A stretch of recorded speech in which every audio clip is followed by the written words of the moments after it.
Hi friends, இன்றைக்கி வந்து நிஷா வந்து பிரியாணி அன்னதானம் பண்ண போகிறேன்.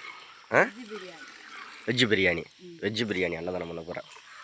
எந்திரிக்கிறதுக்கு முன்னாடியெல்லாம் நிஷா எந்திரிச்சு எல்லாம் ரெடி பண்ணிட்டா. நைட்டு வேறு மழை அடிச்சு மழை அங்கே பாருங்கள், தண்ணியெல்லாம் எப்படி கிடக்குன்னு மழை பெஞ்சு. பிரியாணி, வாட்டர் பாட்டிலு எல்லாம் பாருங்கள். மதியானத்துக்கு வீடியோ வரும், சப்போர்ட் பண்ணுங்கள். என்ன நிஷா? ஸோ நிஷாவுக்கு நாளைக்கு தான் செய்யலான்னு பார்த்தது. தொடர்ந்து வந்து 8 மணிக்கெல்லாம் காலையில் போயிடுவேன். பொடி ஏற்றுறதுக்கு ஸ்கூலுக்கு கூப்பிடுவாங்க. பியாதானிஸோட போயிடுவேன். அடுத்த நாள் பார்த்தீங்கன்னா குலதெய்வம் கோயிலில் சாமி கும்பிட்றதுக்காக கூப்பிட்ருக்காங்க. அதுக்கு போகணும். அதுக்கு அடுத்த நாள் ஞாயிற்றுக்கிழமை ஒரு நாள் தான் இருக்கும். அன்றைக்கி ஏதாவது எடுத்து சாப்பிட்டு ஸ்கூலுக்கு லீவில் இருந்துட்டு மறுபடியும் திங்கக்கிழமை ஸ்கூல் போகணும். பிள்ளைங்கள ஸ்கூலுக்கு அனுப்பணும். அந்த மாதிரி இருக்கிறதுனால ரிசாவுக்கு no rest.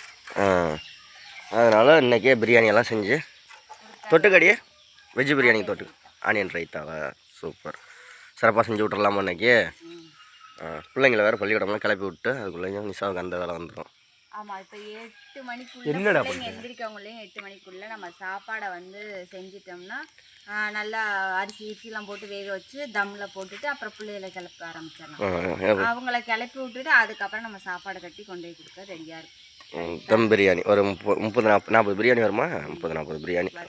Okay okay bye. மதியானம் அன்னதானம் வீடியோ வரும், அதை பாருங்கள் ஃபுல்லாக. ஓகே.